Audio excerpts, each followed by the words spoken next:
Bangladesh in fact ষড়যন্ত্রের বাইরে যেতে পারতেছে না। কোটা আন্দোলনের নেতৃত্বে থাকা ছাত্র শক্তি আসলে কার? ডাকসু সাবেক ভিপি নুরুল হকের নেতৃত্বাধীন সংগঠন গণ অধিকার পরিষদ থেকে বেশ কয়েকজন নেতাকর্মী বেরিয়ে গণতান্ত্রিক ছাত্র শক্তি গঠন করেন। বুঝতে অসুবিধা হয় নাই যে এরা ইসলামী আদর্শের বা ওই রাজনৈতিক দলের আদর্শের লোকজন। এবং ভিপি নূর ও যেভাবে ডাকসুর ভিপি হয়েছে, এটা একটা চরম বিতর্কিত একটা মানে প্রসেস ছিল। গণভবনে গিয়ে মা ডেকে শেখ হাসিনাকে সালাম করে মোসাদ সদস্যের সঙ্গে ভিপি নূরের বৈঠকের তদন্ত দাবি সংসদে। নূর মেট ইসরায়েলস মোসাদ 3 times। ভারত যদি ডিএনএ টেস্ট করে, এখন বি টিম কাকে বানাবে? আওয়ামী লীগের। জামাত ও ইসলামী আন্দোলন এখনই ভারতীয় পণ্য বর্জন করবে না। বিএনপির সঙ্গে আমাদের জোট নেই। জামাতের হচ্ছে 4.28% ন্যূনতম ভোট আছে।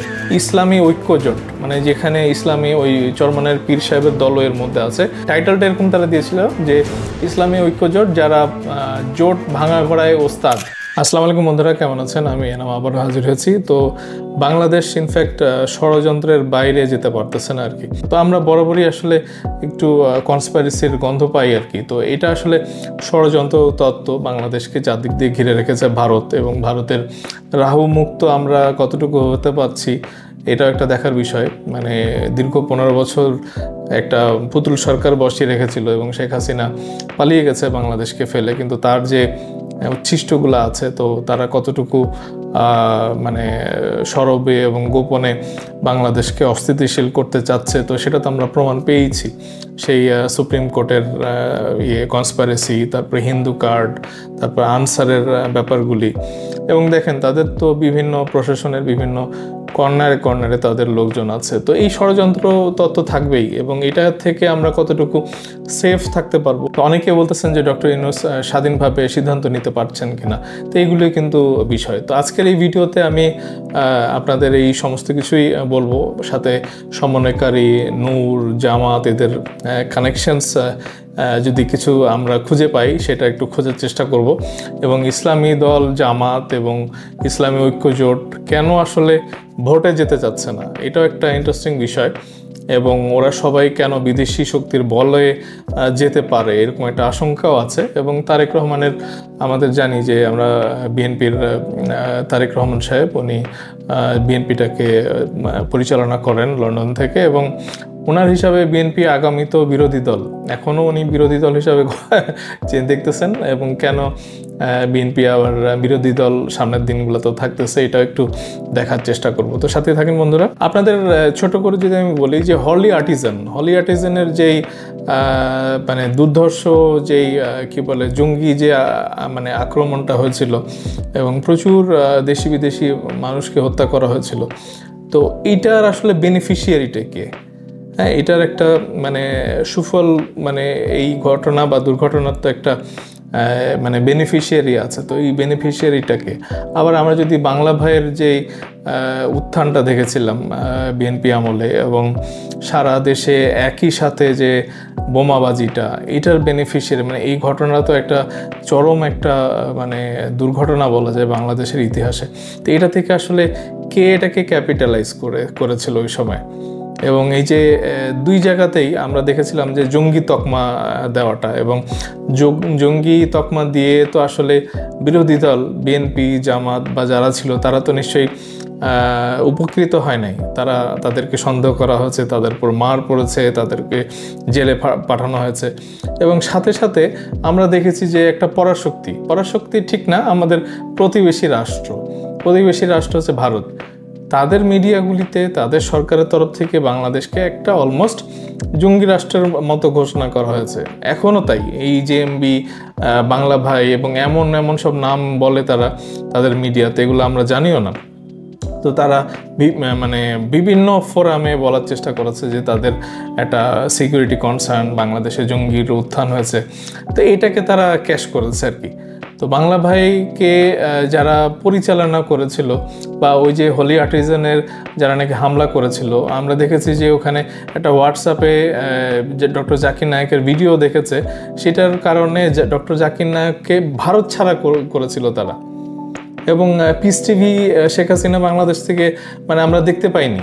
মানে কিছুদিন আগেও ডক্টর জাকির নায়েক এরকম একটা ভিডিওতে বলেছেন যে পিস টিভি আছে, বাংলা পিস টিভি, এবং আমাদের এই সরকারের কারণে আমরা দেখতে পেতাম না। আমরা আশা করতেছেন উনি যে হয়তো সরকার খুব তাড়াতাড়ি এটা একটা দেখার বা ওইরকম মানে এটা একটা সেন্সারের মতো করে রেখেছে একটা, হ্যাঁ, ডিভাইস দিয়ে যেন বাংলাদেশের আকাশে বা আমাদের ডিশ কেবলের মধ্যে যেন পিস টিভি না আসে। তো এটা আসলে তারা করেছে ইন্টেনশনালি, কারণ আমাদের এই মানে ইসলামী যারা নাকি মানে আমাদের মুসলমান আছে তাদেরকে আসলে তারা ছোট করেছে এবং আমাদেরকে জঙ্গি তকমা দিয়েছে। তো এটা তো আমরা তো এখান থেকে কোনো বেনিফিট পাইনি, কিন্তু তারা করে তা আমাদের বাংলাদেশকে একটু নাজেহাল করেছে এবং এটা বিভিন্ন ফোরামে পরিচিত করেছে বাংলাদেশকে, এবং সেইভাবে কিন্তু আমাদের দাড়ি টুপিওয়ালা যারা আছেন তাদের কিন্তু নিরাপত্তাভাবে ছিল না। তো এইটা আসলে মানে বলতেছি কেন, কারণ হচ্ছে যে পলি আর্টিজানে যারা যেই ছেলেরা জঙ্গি হিসাবে মারা গেল, তো তাদের তো কোনো দোষ ছিল না, হ্যাঁ, তাদেরকে একটা আইডিওলজির উপরে একটা ব্রেন ওয়াশ করা হয়েছে। তাদের একটা মাস্টার মাইন্ড ছিল এবং তারাও হুজুর মানে দাড়ি টুপিওয়ালা লোকজন, কিন্তু তাদের পিছনে কে ছিল এটা হচ্ছে আমার প্রশ্ন। আবার বাংলা ভাইকে আমরা যারা দেখছি উনিও তো খুব ইসলামী মানে হুজুর, কিন্তু তাদের পিছনে কে ছিল, বাংলা ভাইয়ের পিছনে কে ছিল, বা তাকে যে এভাবে এই মানে সুতোতে এভাবে নাড়াইছে আর কি।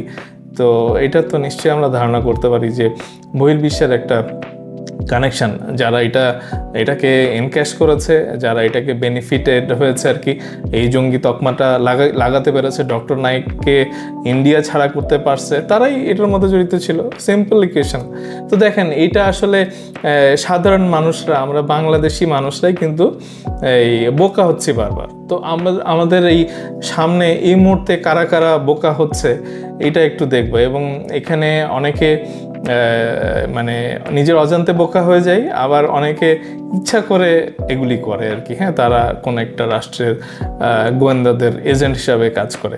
তা আমরা একটু অনুমান করতে চাইবো, আমাদের হাতে কিছু ইনফরমেশন আছে এই ভিডিওতে, আমরা একটু অনুমান করতে চাবো যে আমাদের সামনে এই মুহূর্তে কে কে আমাদের এই বহির্বিশ্বের বা বিশেষ করে আমরা বলতেই পারি যে ভারতের ষড়যন্ত্রের মধ্যে আমরা আছি আর কি, ভারতের ষড়যন্ত্র রাডারের মধ্যে আছি।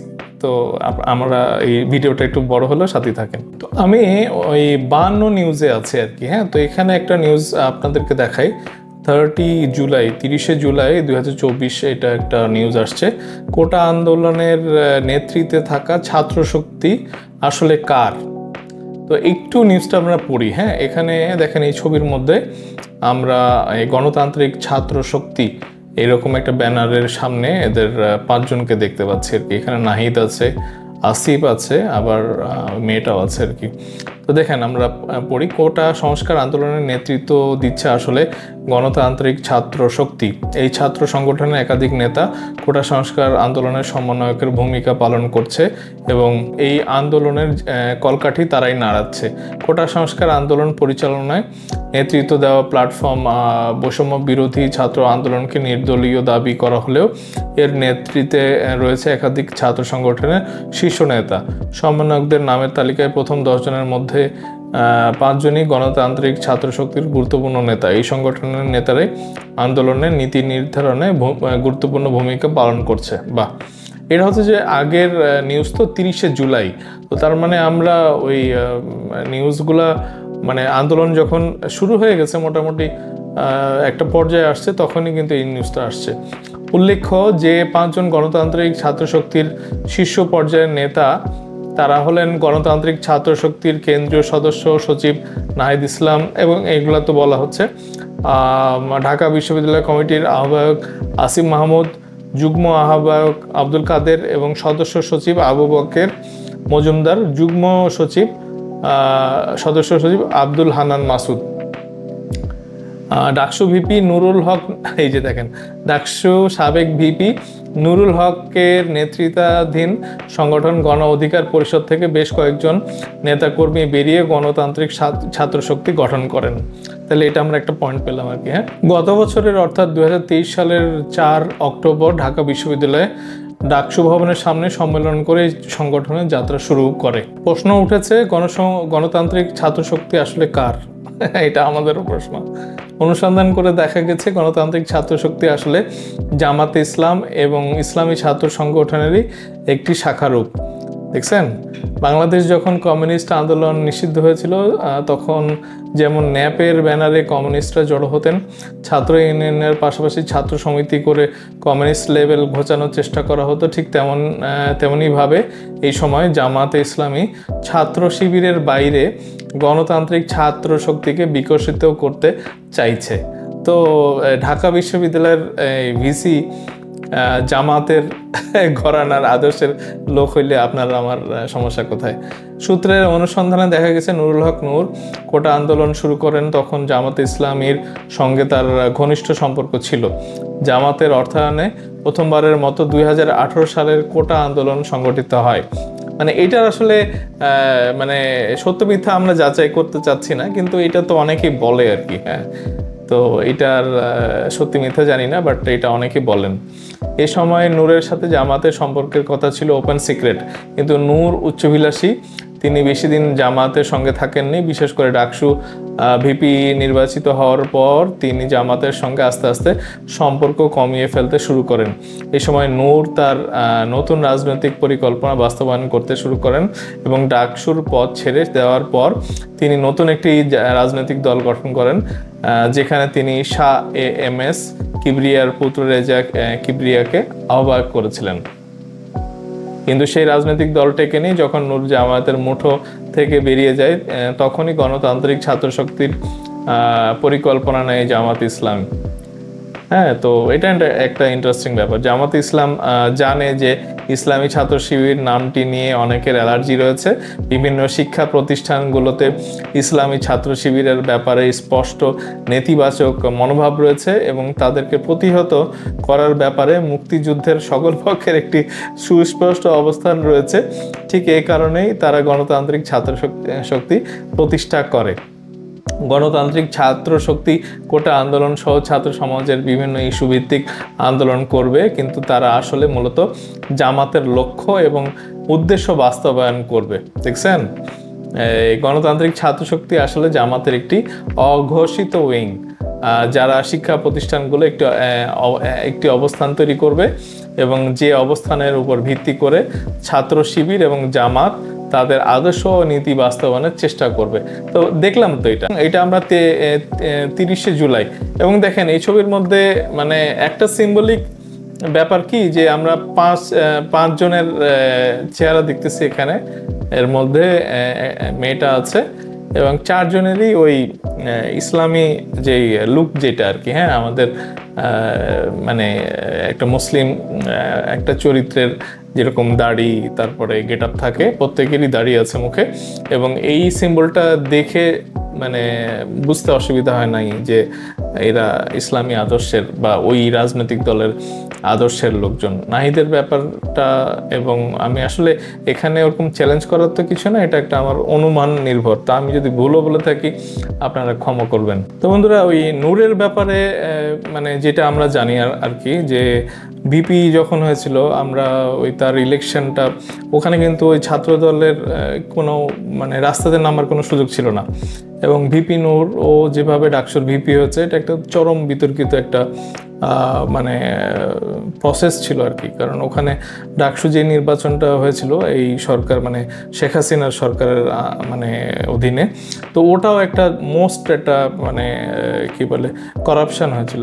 মানে করাপশন বলতেছি এই কারণে যে ওখানে ভোট ডাকাতির একটা যেই চর্চা, মানে বলা হয় যে আশেপাশে যত কলেজ আছে সমস্ত কলেজে মানে থেকে স্টুডেন্ট ভাড়া করে নিয়ে এসে ওরা যেটা করে, ওরা যেভাবে ছাত্র পিটাইছিল ওরকম তারা কল করে নিয়ে আসছিল, এবং সেই ফজরের আজান থেকে শুরু করে প্রত্যেকটা ঢাকা বিশ্ববিদ্যালয়ের ভিতরে যে কেন্দ্রগুলো ছিল তারা লম্বা করে লাইন দিয়ে দাঁড়িয়েছে। এমনি সাধারণ স্টুডেন্টরা তো যখন ভোটের সময় কেন্দ্রগুলো খুলবে সকালে আসার চেষ্টা করেছে, কিন্তু এসে দেখে যে বিশাল লাইন, এবং এবং ওরা এক একজন ঢুকতেছে এবং 15 মিনিট 20 মিনিট আধা ঘন্টা পরে বেরোচ্ছে আর কি। তো এইরকম করতে করতে অনেক সময় 1টা বেজে গেছে, দুপুর 12টা 1টা যখন বেজে গেছে তো অনেক মানে স্টুডেন্টরা যারা সাধারণ স্টুডেন্ট তারা চলে গেছে আর কি। তো ওই এরকম একটা মানে ফরজারির একটা ইলেকশনে ওকে আমরা যেভাবে দেখছি মানে এটা খুব মজার একটা ব্যাপার যে ডাকসু ভিপি নুরুল হক নূরের যে ছবিটা, হ্যাঁ, এটা ওই যে গণভবনে গিয়ে মা ডেকে শেখ হাসিনাকে সালাম করে, হ্যাঁ, যে তার দোয়া নেওয়া এবং এটা ওটা আর কি। তো এটা আমরা জানি যে ওই মানে গণজাগরণের একটা ব্যাপার ছিল না ইমরান সরকারের। তো এদেরকে না বিদেশি শক্তিরা খুব তাড়াতাড়ি ইউটিলাইজ করে, মানে ওরা ওই যে plan A plan B plan C এরকম সাজায়। তো সেই হিসাবে শেখ হাসিনার অল্টার কে আছে, ও যদি না থাকে তাহলে এর পরে কে আসবে, কারা দেশ চালাবে, এরকম নানা রকমের একটা ব্যাপার স্যাপার আছে। তো সেই হিসাবে ভারতের গ্রিফ থেকে যে আমরা বেরোতে পারতেছি না, এবং সেই হিসাবে আমি যে একটু সন্দেহ করতেই পারি এই এদের ব্যাপারগুলি। তো দেখেন আমরা ওখানে জানলাম যে নুরুল হক নূরের কি বলে ব্যাপারগুলি এখানে ছিল, এবং তার মানে বলা যায় যে তার একটা অ্যাটাচমেন্ট এখানে ছিল। এবং আমরা দেখছি যে গত ছাত্র জনতার যেই মানে আন্দোলনটা হয়েছিল এবং সেখানে সার্জিসকে যে 9টা দাবি 9টা পয়েন্ট লিখে দেওয়ার ব্যাপারে কিন্তু এটা অনেকে অভিযোগ করেছিল যে এই 9টা পয়েন্ট নূর লিখে দিয়েছে আর কি। তো অনেকে আবার এটা বলছে যে না, সে যদি লিখে দেয় তো দিক, সমস্যা তো নাই, মানে এটা তো যেহেতু তার আগের একটা অভিজ্ঞতা ছিল কোটা আন্দোলনের, সেটা তো সে লিখে দিতেই পারে। তো আমার কথা হলো কি যে এই কানেকশনসগুলোর মধ্যে কি আবার দেশের মধ্যে ক্ষমতা দখল, তারপরে দেশকে রাজনৈতিক দলগুলোকে কন্ট্রোল করা এবং মানে বাইরের শক্তি দ্বারা নিয়ন্ত্রিত হওয়া, এগুলার কোনো ব্যাপার আছে কিনা। তো দেখেন এখানে নুরুল হক নূরের যে মোসাদের যে কানেকশন একটা ছিল, সেটা নিয়ে 9 জানুয়ারি 2023, হ্যাঁ, এইরকম একটা নিউজ আসছে যুগান্তরে। মোসাদ সদস্যের সঙ্গে ভিপি নূরের বৈঠকের তদন্ত দাবি সংসদে। তো একটু পড়ে নিই যে সোমবার জাতীয় সংসদে পয়েন্ট অফ অর্ডারে দাঁড়িয়ে জাতীয় পার্টির সদস্য পীর ফজলুর রহমান এই দাবি করেন। পীর ফজলুর রহমান বলেন, সামাজিক যোগাযোগ মাধ্যমে দেখা যায় দুবাইয়ের ইসরায়েলের গোয়েন্দা সংস্থা মোসাদের সদস্য মেহেদি এন সাবাদির সঙ্গে বৈঠক করেছে নতুন দল ও গণ অধিকার পরিষদের সদস্য সচিব নুরুল হক নূর। তখন ওই যে কিবরিয়া ছিল, হ্যাঁ, তো এই সদস্য সচিব নুরুল হক ছিল। পত্রিকায়ও খবর প্রকাশ হয়েছে সে ডাকসুর ভিপি ছিল। হাসি মুখে মোসাদের সদস্যের সঙ্গে ছবি এসেছে। নূর বলেছিল এটি তার এডিট করা ছবি।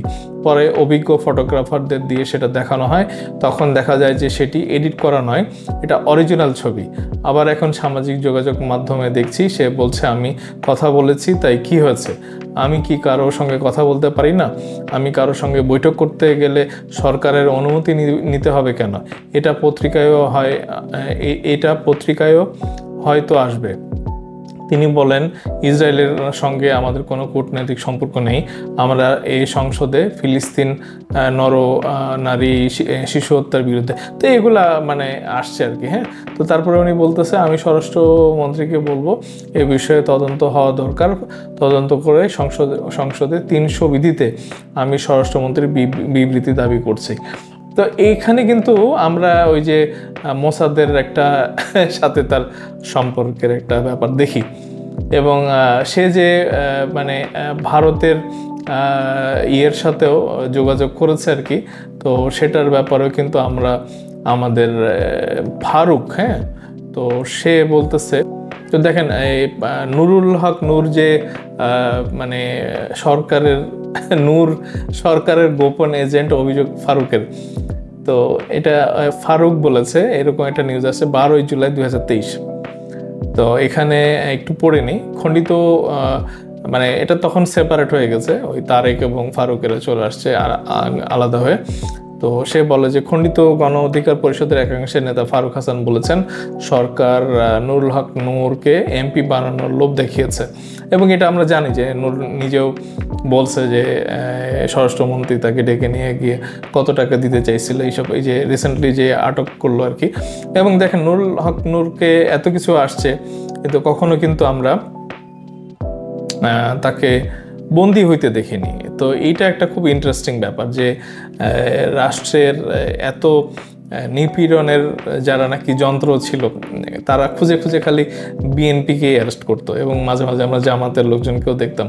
কিন্তু নুরুল হক নূরকে কি একটা শক্তির কারণে তাকে কিন্তু কখনো অ্যারেস্ট করা হয়নি। এই ফার্স্ট টাইম তাকে এই ছাত্র জনতার যে আন্দোলন সেখানে অ্যারেস্ট করা হয়েছে, এবং অ্যারেস্ট করে সে নিজেও বলছে যে আমি কোনো একটা এম্বাসিতে যেতাম এবং তারা জিজ্ঞাসা করছে যে তুমি কেন ওই এম্বাসিতে এত ঘন ঘন যাও।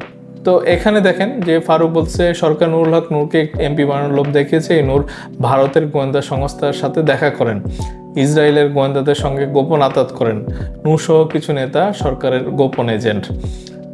তো এটা মানে বলছে আর কি। এখানে ফারুক বলেন গণ অধিকার পরিষদের 3 দফা আমরা সংবাদ সম্মেলন করে জানিয়েছি, তাই আমাদের রাজনীতি এই 3 দফাকে আছে, এটা বলছে। তো এখানে ফারুক কিন্তু স্পষ্ট বলছে যে শুধু সে ওই ইসরায়েলি গোয়েন্দাদের সাথেই দেখা করেনি, ভারতের গোয়েন্দার সাথেও সে দেখা করছে। তো এটা একটা খুব ইন্টারেস্টিং। হ্যাঁ, আমরা জানি যে ওই প্যালেস্টাইনের অ্যাম্বাসেডর কিন্তু বলছে যে নূর মেট ইসরায়েলস মোসাদ 3 টাইমস।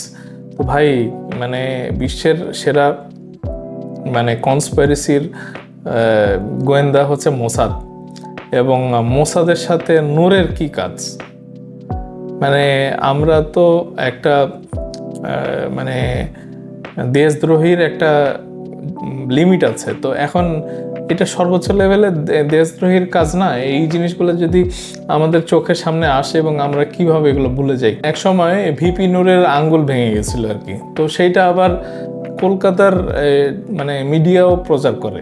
মানে এরকম একটা যুগান্তরের খবর আসছে যে ভিপি নূরের আঙ্গুল ভেঙে দিল ছাত্রলীগ, ভারতীয় গণমাধ্যমে বিস্ময়। তো এটা খুব ইন্টারেস্টিং। হ্যাঁ, এখানে তারা ওই লিখছে দৈনিকে এই মানে যুগান্তর, তারা ওই দৈনিকে এই সময়ে যে মানে নিউজটা করে মানে ওদের আগ্রহের সীমা ছিল না আর কি। হ্যাঁ, তারা যেরকম এই মুহূর্তে যে সমন্বয়কারী এবং ছাত্রদের যে নতুন সরকার এবং ছাত্রদের হাতে বাংলাদেশ চলবে এটা নিয়ে তারা যেরকম এক্সাইটেড, তো ওই সময় নূরকে নিয়েও তারা খুব এক্সাইটেড ছিল আর কি। ভিপি নূরের পাওয়ার হাউসের গল্প, তো এটা প্রথম আলোতে এরকম একটা নিউজ আসছে। এ কোন নূর, একে তো আমরা চিনি না। এটা 10ই জুলাই 2023, মানে এই গত 1 বছর আগের কাহিনী আর কি। হ্যাঁ, তো এটা আমরাও একটু জানতে চাই যে ভিপি নূরের পাওয়ার হাউসের গল্পটা কি, মানে এত কিভাবে পাওয়ার আসছে তার। তো একটু পড়ে নিই এখানে নিউজটা। সম্প্রতি নুরুল হকের বিরুদ্ধে তার নিজ দলের মধ্যে থেকে যতগুলো অভিযোগ উঠেছে তার মধ্যে প্রধান অভিযোগ হলো 2টি। একটি হলো দলের জন্য চাঁদা হিসাবে তোলা অর্থের বিশ্বাসযোগ্য হিসাব তিনি দিচ্ছেন না, আর একটি হলো ইসরায়েল নাগরিক মেহেদী এন সাফাদির সঙ্গে তিনি গোপন বৈঠক করেছেন। 2টি অভিযোগই নুরুল হক সরাসরি অস্বীকার করেছেন। আচ্ছা, তারপরে যেটা আসছে, জগতের অন্যতম ধ্রুব সত্য হলো যে যিনি আর্থিকভাবে স্বচ্ছ নন, মোটা দাগে তিনি মানুষ হিসাবেও সরল নন। আর্থিক অনিয়মের অভিযোগ ওঠা মাত্রই নুরুল হকের পরিষ্কার ব্যাখ্যা দেওয়া দরকার ছিল, কিন্তু দেখা যাচ্ছে এই বিষয়ে তিনি গণতান্ত্রিক রাজনীতিকদের মতোই বাঁচিয়ে ডাইনে রুখে খুব সতর্কভাবে জবাব দিচ্ছেন। মানে এটা একটা ইন্টারভিউর মতো ছিল আর কি, মানে খুব স্লিপারি, মানে সঠিকটা বলতে চাচ্ছিল না আর কি। সোজা কথায় জবাব না দিয়ে প্রসঙ্গ অন্যদিকে ঘুরিয়ে দেওয়ার চেষ্টা করে যাচ্ছেন। সম্প্রতি একটি টেলিভিশন চ্যানেলের টক শোতে সঞ্চালক নুরুল হককে জিজ্ঞাসা করেছিলেন, জনাব নূর, আপনার পেশা কি, আপনার আয়ের উৎস কি? তো সে বলছে যে জবাবে নূর বলেন, আপনি একজন লোকাল প্রতিনিধি পাঠিয়ে জানবেন আমার বাবার কতটুকু কৃষি জমি আছে। আমার জয়েন্ট ফ্যামিলি, আমরা 3 ভাই, আমার 2 ভাই কিন্তু পেশাজীবী, তারা কিন্তু উত্তরাতে ব্যবসা বাণিজ্য করে, কিন্তু বিভিন্ন কোম্পানির ডিলারশিপ নিয়ে ব্যবসা বাণিজ্য করে। আমার ওয়াইফ একজন প্রাইমারি শিক্ষক, সেখান থেকে সাপোর্ট পাই। আমার যারা শুভাকাঙ্ক্ষী, যারা চায় আমি রাজনীতিতে প্রতিষ্ঠা পাই, সেজন্য তারাও আমাকে সব ধরনের সহযোগিতা করে। ফেসবুক থেকে আমার মাসে অন্তত 1-1.5 লাখ টাকা আর্নিং হয়। দেখবেন আমার মিলিয়ন ভিউয়ার, সেখান থেকে একটা পরিমাণে ডলার ইনকাম হয়। নুরুল হক বলেন, আমার মাছের প্রজেক্ট আছে, এগ্রিকালচার থেকে আমার আর্নিং হয়, ধানের সিজনে ধান, ডালের সিজনে ডাল, মাছের সিজনে মাছ। অর্থাৎ নুরুল হক বাংলাদেশের বাস্তবতায় বর্তমানে একজন বেশ সচ্ছল মানুষ। তিনি একা সচ্ছল নন, তার পুরো পরিবার বেশ সচ্ছল হয়ে উঠেছে। এই সচ্ছলতা এসেছে গত 2 থেকে 2.5 বছরে। তো এটা খুব ইন্টারেস্টিং, হ্যাঁ, মানে 2 থেকে 2.5 বছরের মধ্যে তার মানে সচ্ছলতা আসে। প্রথম আলোর পটুয়াখালী প্রতিনিধি নুরুল হকের এলাকা চর বিশ্বাসী ইউনিয়ন পরিষদের চেয়ারম্যান তোফাজ্জল হোসেন ও অন্যান্যদের সঙ্গে কথা বলে জানা যাচ্ছে, 2 বছর আগে নুরুল হকের বাবা গ্রামে যে দোকানটি চালাতেন সে দোকান তিনি এখন আর চালান না। দোকানটি তারা ভাড়া দিয়েছেন।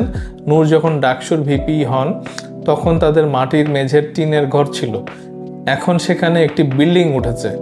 নুরুল হকের 2 ভাই ছোট্ট দোকান চালাতেন, এখন তার বেশ বড় ব্যবসায়। তো দেখেন, আমরা আসলে নূরের ব্যাপারটা জানলাম, কিন্তু আমরা দেখতেছি যে জামাতের সাথে কিন্তু বিএনপির একটা ডিস্টেন্স তৈরি হয়ে গেছে এবং ডাক্তার শফিকুর রহমান উনি বারবার এসে শাসাচ্ছে আর কি, যে বিএনপির এই হয়েছে ওই হয়েছে, বিএনপি এটা করেছে সেটা করেছে, আওয়ামী লীগের যেসব প্রপার্টি আছে তাদের সেগুলি 80% দখল করে নিয়েছে, চাঁদাবাজি করতেছে, এই নানা রকমের অভিযোগ। মানে এমন একটা ব্যাপার যে মনে হচ্ছে যে শেখ হাসিনা কথা বলতেছে এগুলি।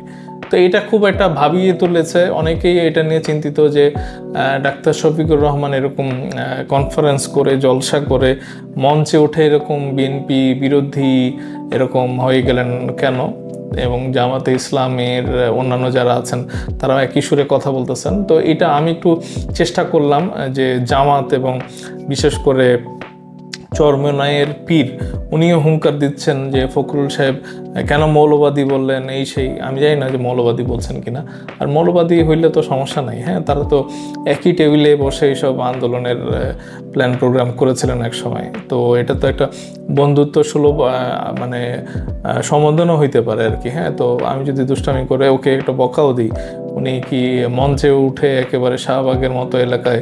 তো ইসলামী আন্দোলনের কিন্তু তারাও বলতেছেন, ফখরুল সাহেবের ক্রিটিসাইজ করতেছেন এবং তারা একটা জোট করার একটা প্রক্রিয়ার মধ্যে আছেন। তো আমরা একটু তাদের এই যে মানে আসলে তাদের কতটুকু জনপ্রিয়তা আছে, এবং আমরা তো দেখলাম যে এই ছাত্রদের একটা উইং বানিয়েছে আর কি তারা, এবং সমন্বয়করা কিন্তু জামাতের আদর্শে, শিবিরের আদর্শে পরিচালিত, এবং সরাসরি যেহেতু শিবিরের একটা আছে, মানে মানুষ একটু অন্য চোখে দেখে, তারা একটু সেপারেট উইং বানিয়েছে যেন অতটা মানুষজন বুঝতে না পারে আর কি, মানে একটা ছদ্ম নাম আর কি। তো এই পরিচয়ে আসলে নাহিদরা কিভাবে বড় হবে, কিভাবে মানুষ হবে, কিভাবে গণতন্ত্র চর্চা করবে, এবং আদতে কি গণতন্ত্র চর্চা করতে পারবে নাকি আবার ইসলামী আন্দোলন করে একটা তালেবান রাষ্ট্র তৈরি করবে, এটাও একটা দেখার বিষয়।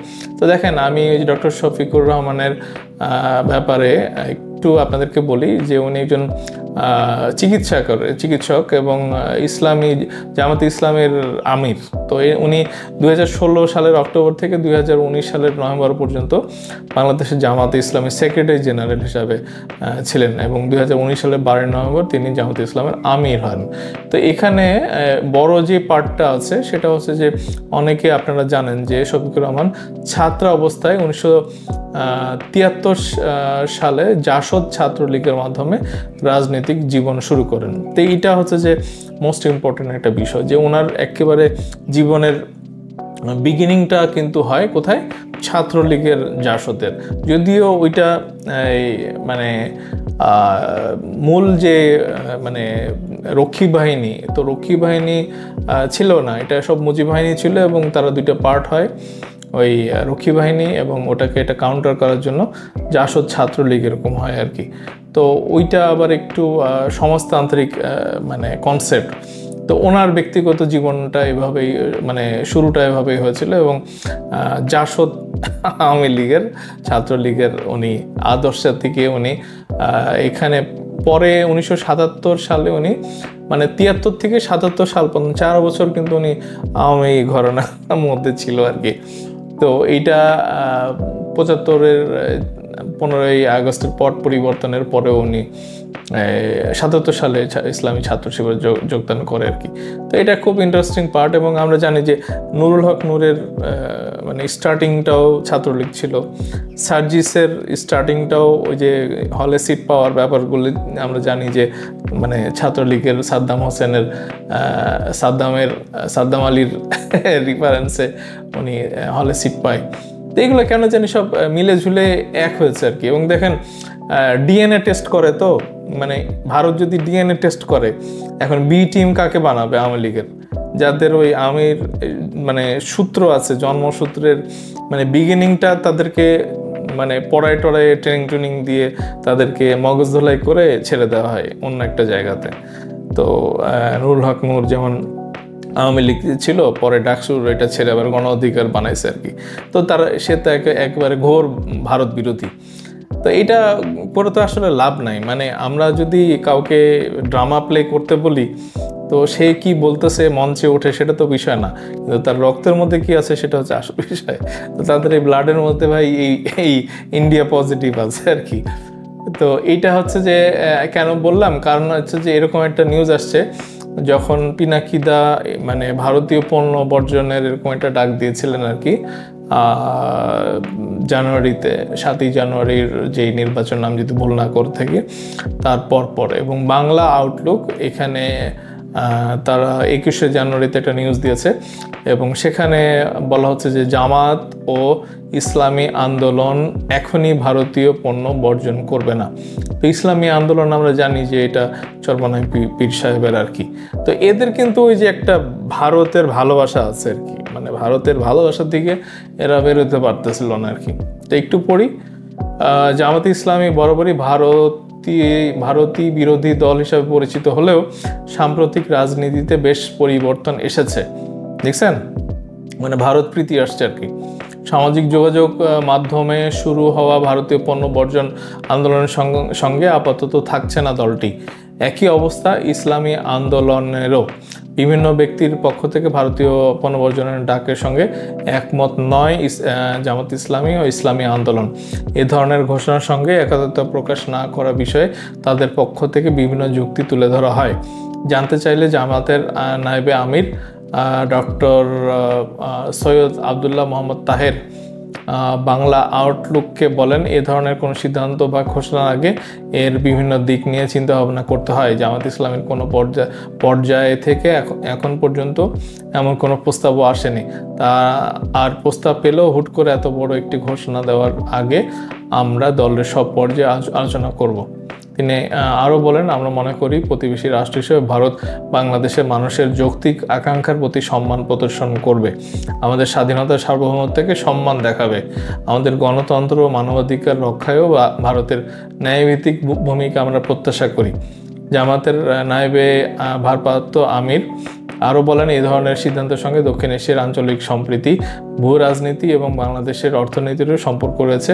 সুতরাং ভারতের মতো বড় রাষ্ট্র অবশ্যই সামাজিক যোগাযোগ মাধ্যমে ছড়িয়ে পড়া এই ধরনের ঘোষণার বিষয়ে উপলব্ধি করবে এবং সঠিক পদক্ষেপ গ্রহণ করবে। আর প্রতিবেশী রাষ্ট্র হিসেবে বাংলাদেশের সঙ্গে সম্পর্ক উন্নয়ন ও রক্ষায় আরও সজাগ হবে। আচ্ছা, ইসলামী আন্দোলন কি বলছে? ইসলামী আন্দোলন বাংলাদেশও ভারতীয় পণ্য বর্জনের মতো শক্ত এবং কঠিন সিদ্ধান্তের সঙ্গে একাত্মতা পোষণ করার বিপক্ষে। এর সঙ্গে অর্থনৈতিক, সামাজিক, সাংস্কৃতিক এবং কূটনৈতিক সম্পর্ক রয়েছে বলে তাদের মত। চরমনাই পীরের পক্ষে দলটির প্রেসিডিয়ামের অন্যতম সদস্য আশরাফ আলী আকন্দ বাংলা আউটলুককে বলেন, ফিলিস্তিনের মুসলমানদের উপর চরম জুলুম নির্যাতনের প্রতিবাদে আমরা ইসরায়েলি পণ্য বর্জনের ডাক দিয়েছি, কিন্তু ভারতীয় পণ্য বর্জনের ডাকের সঙ্গে আমরা এখনও একমত নই। এমন কোনো পরিস্থিতি এখনও তৈরি হয়নি মন্তব্য করে তিনি বলেন, আমাদের স্বাধীনতা যুদ্ধে ভারতের অবদান আছে। আমরা আশা করি আমাদের গণতন্ত্র এবং মানবাধিকার রক্ষায়ও ভারত ইতিবাচক ভূমিকা রাখবে। ভারত সরকারের বোধোদয় হবে এবং তারা বাংলাদেশের সাধারণ মানুষের আকাঙ্ক্ষার প্রতি শ্রদ্ধাশীল হয়ে ইতিবাচক ভূমিকা রাখবে। গত 7ই জানুয়ারি বিরোধী দল ও ভোটারবিহীন নির্বাচনে দ্বাদশ জাতীয় সংসদ নির্বাচন আয়োজনে শেখ হাসিনাকে সমর্থন জানানোর অভিযোগ এনে ভারত বিরোধী মনোভাব প্রকট আছে। তাহলে আমরা আসলে দেখলাম যে দুটা দলই কিন্তু ভারত প্রীতি একটা কাজ করে, এবং ভারত প্রীতি কাজ করে বলেই কিন্তু আমরা আমরা তাদের এই ভূমিকাটা দেখতে পাচ্ছি যে তারা এখনও কেন জানি মনে হচ্ছে যে আওয়ামী লীগের পক্ষে বা আওয়ামী লীগের ফেলে দেওয়া কাজগুলি, মানে ফেলে যাওয়া যে কাজগুলি সেগুলাই তারা পালন করতেছে। তো দেখেন এখানে জামাতের আমিরের এরকম ছবি নিয়ে একটা দ্য হিন্দু নিউজ করেছে এবং সেখানে টাইটেলটা এরকম যে Bangladesh once harmonious ties with India but New Delhi mustn't interfere. Jamaat Islami chief. So India has done a few things in the past that did not sit well with the people of Bangladesh, says Bangladesh's Jamaat Islami supremo Shafiqur Rahman. তো দেখেন এইটা 28 তারিখে নিউজটা আসার পরেই আমরা দেখলাম যে এখানে কালের কণ্ঠে একটা নিউজ আসছে 30শে আগস্ট বিএনপির সঙ্গে আমাদের জোট নেই জামাত নেতা। তো বিএনপির সাথে কিন্তু এখন আর জোট নেই এবং এই না থাকার যে ঘটনাগুলো আছে এবং উনি কি বলেছে না বলেছে আমরা জানি। ফখরুল সাহেবের উপরে উনি যে ইলেকশন চাচ্ছেন, হ্যাঁ, বিএনপি থেকে বলা হচ্ছে ডক্টর ইউনূসের সাথে দেখা করেছেন বিএনপির ফখরুল ইসলাম আলমগীর, তারপরে আমির খসরু সাহেব। তো উনি কেন জানি মানে ডক্টর ইউনূস কিন্তু এখনও বলেননি যে তারা অল্প সময়ের মধ্যে করবে বা বেশি সময়ের মধ্যে করবে। উনি বলছেন যে উনি আবার আকাশে বাতাসে কথা ছেড়ে দিয়েছেন। উনি একদিন জাতির উদ্দেশ্যে ভাষণ দিতে গিয়ে বলছেন যে আপনারা ঠিক করলে বলবেন কবে আমরা চাকরি ছাড়বো, আমরা সেদিন চাকরি ছেড়ে দেবো। মানে ডেটটা এই রাজনৈতিক দলরা দিবে যে এটা কবে ইলেকশন হবে এবং ওই পর্যন্তই এই সরকারটা থাকবে, এটা বলছে। তো এইটা বিএনপি বলতেছে যে এটা খুব ইমিডিয়েটলি সংস্কার যা আছে নির্বাচন কমিশনের সংস্কার করতে হবে, প্রশাসনের সংস্কার করতে হবে, এগুলি করে ইলেকশনটা করে দাও এবং যত আর ফার্দার যেই সংস্কারগুলি আছে আমরা নতুন মানে ইলেক্টেড যেই মানে প্রতিনিধি যারা আছে জনপ্রতিনিধি তারা সেই সংসদে গিয়ে করবে। এইটাতে মনে হয় যে জামাত ইসলামী এবং ইসলামীপন্থী যারা দল আছে তাদের আপত্তি। তারা খালি বলতেছে যে বন্যার মধ্যে কেন বিএনপি এটা দাবি করে। মানে এটা হচ্ছে যে এটা যত সময় ধরে এই অন্তর্বর্তীকালীন সরকারকে তারা রাখতে পারবে, তারা নিজেদের ঘর গোছাতে পারবে এবং তারা আসলে এখন তো বিএনপি জিতেই যাবে, যদি ইলেকশন একটা হয় তারা মেজরিটি নিয়ে জিতবে এবং এদের একটা ভয় আছে যে তখন বিএনপি পাওয়ারে চলে আসলে তো এতটা ওই ঢাকা ইউনিভার্সিটিতে যেরকম বসাইছে সেরকম তো বসাইতে পারবে না। ওখানে বিএনপিও শোনা যায় যে একটা ক্যান্ডিডেট প্রপোজাল দিয়েছিল কিন্তু তারটা এই সার্জিসরা নাকি মানে নাই।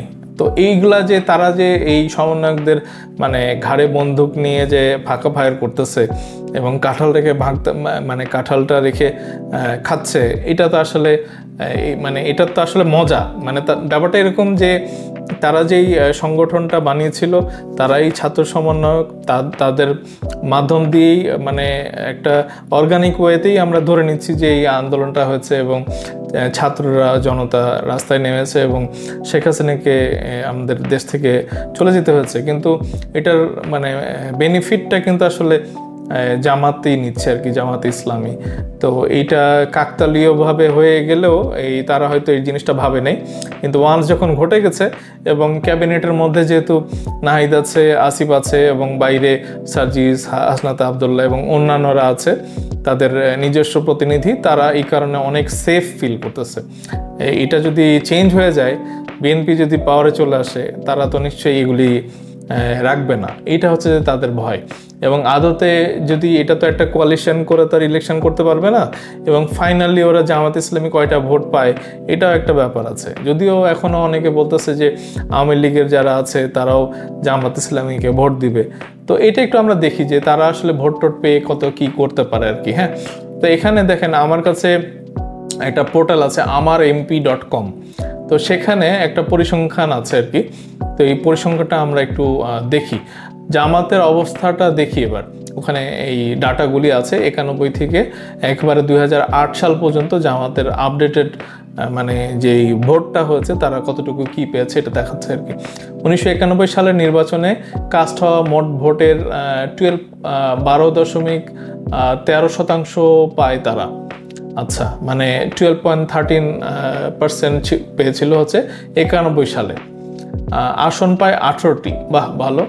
এরপর 1996 সালের নির্বাচনে এই রাজনৈতিক দলটির ভোট 4% কমে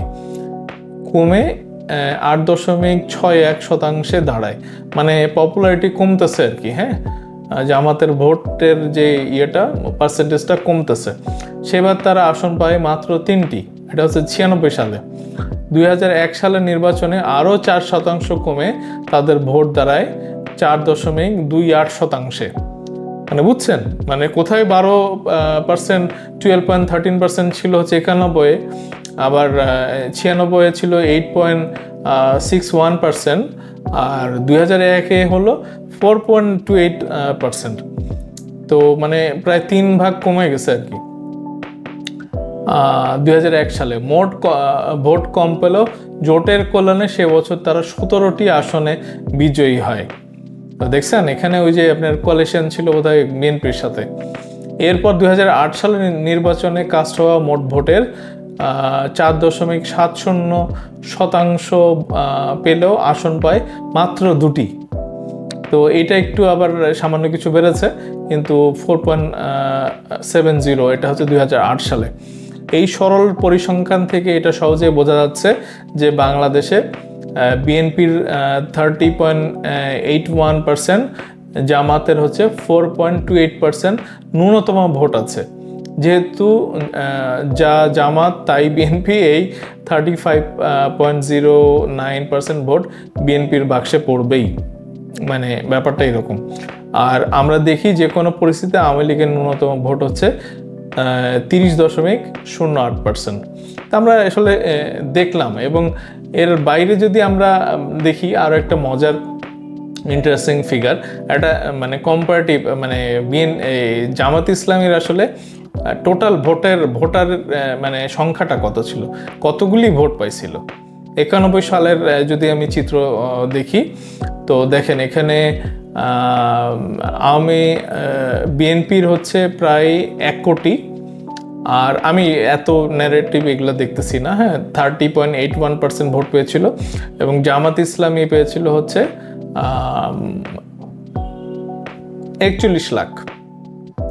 1 কোটি এবং হচ্ছে 41 লাখ, এবং জামাতও কিন্তু তখন 12.13% ভোট পেয়েছিল আর কি। তো এটা হচ্ছে 91। আসি আমরা একটা করে 2008 পর্যন্ত আসি। 96 সালে আমরা দেখি, 96 সালে দেখেন প্রায় 1.42 লক্ষ কিন্তু বিএনপি ভোট পাইছে, এবং জামাত ইসলামী পাইছে হচ্ছে 36 লক্ষ। এবং 8.61% হচ্ছে জামাতের মানে টোটাল ভোটটা ছিল আর কি। এবং এটার পরে 2001-এর যে চিত্রটা, সেটা হচ্ছে যে বিএনপি পায় হচ্ছে 2.28 লক্ষ ভোট, যেটা 40.97%। আর এখানে জামাতে ইসলামী যেটা পায় সেটা হচ্ছে 23 লক্ষ, 4.28%। এটা হচ্ছে 2001, রাইট? 2001, হ্যাঁ। এবং এরপরে আমরা হচ্ছে 2008-এ যদি দেখি, তো সেটা বাংলাদেশ ন্যাশনালিস্ট পার্টি, এটা হচ্ছে 2.27 লক্ষ পাইছে, এবং জামাতে পাইছে হচ্ছে 32 লাখ। তো আমরা দেখলাম যে 32 লাখ মানে হচ্ছে 4.70, এবং বিএনপি হচ্ছে 32.50।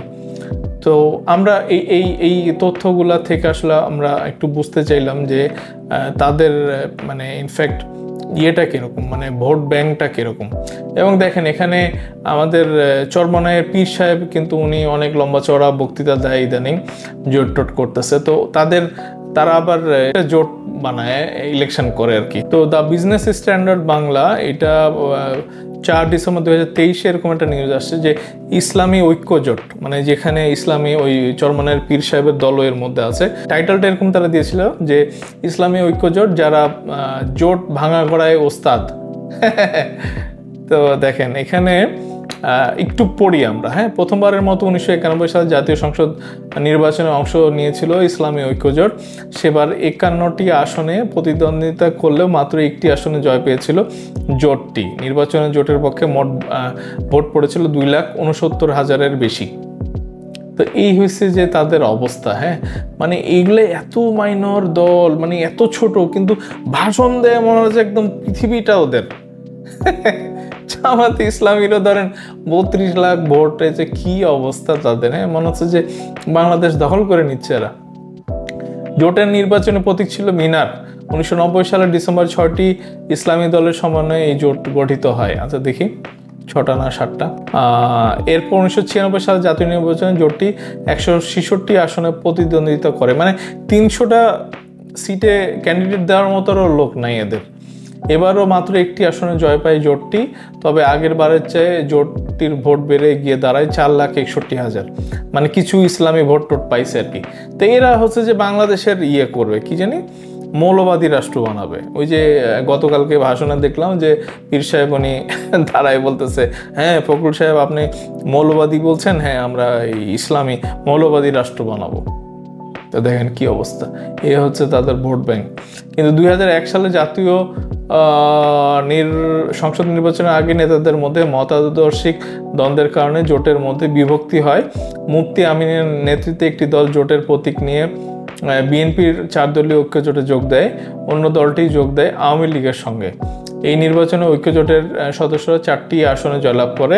তাদের মধ্যে 2 জন মিনার প্রতীক নিয়ে এবং অন্য 2 জন ধানের শীষ প্রতীক নিয়ে নির্বাচনে প্রতিদ্বন্দ্বিতা করেছিলেন। তো এবার যদি সবাই আলাদা আলাদা নির্বাচন করে তাহলে আবার ওরা হয়তো এক হয়ে যাবে আর কি, অসুবিধা নাই। এরপর থেকে প্রতিটি জাতীয় নির্বাচনকে ঘিরে মূল জোটটির মধ্যে বিভক্তি বাড়তেই থাকে। 6টি দলের সমন্বয়ে গঠিত জোটটি এখন 6টি দলে বিভক্ত।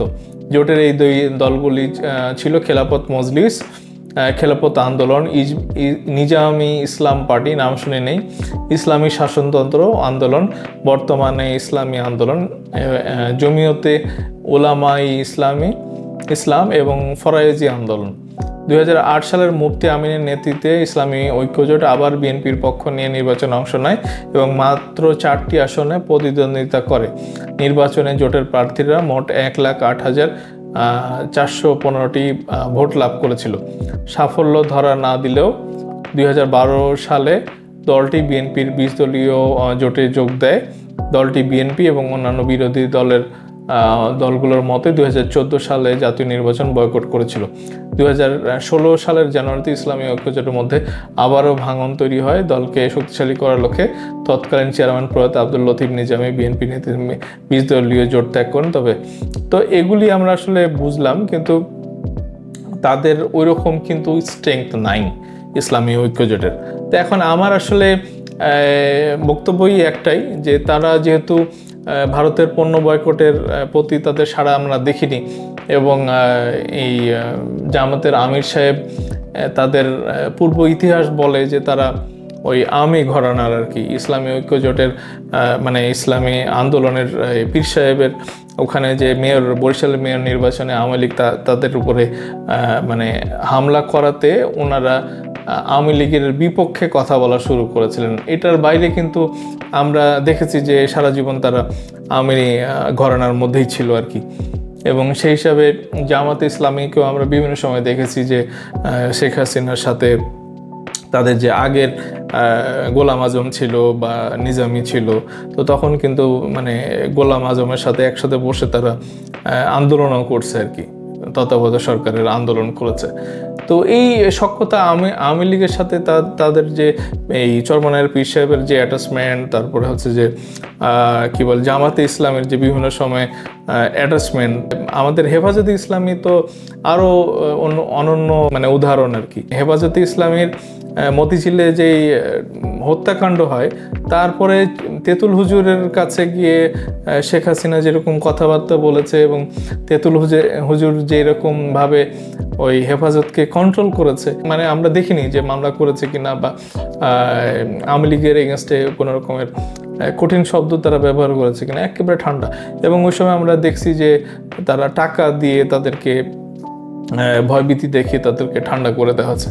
তো হেফাজতে ইসলাম এইবার ছাত্র জনতার যে আন্দোলন সেখানে পার্টিসিপেট করেছে, কিন্তু লেটে করেছে।